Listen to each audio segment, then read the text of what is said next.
doesn't have the speed to boot, so they rely on just getting it into the zone, getting control of it, and cycling the crap out of you, and they do a good job of it.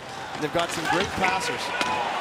This one's back to head to Wendels. Wendels steps in, shoots it. Conley got a piece of that one. Karlsson was all tangled up behind the play, and that's why you're hearing the crowd react.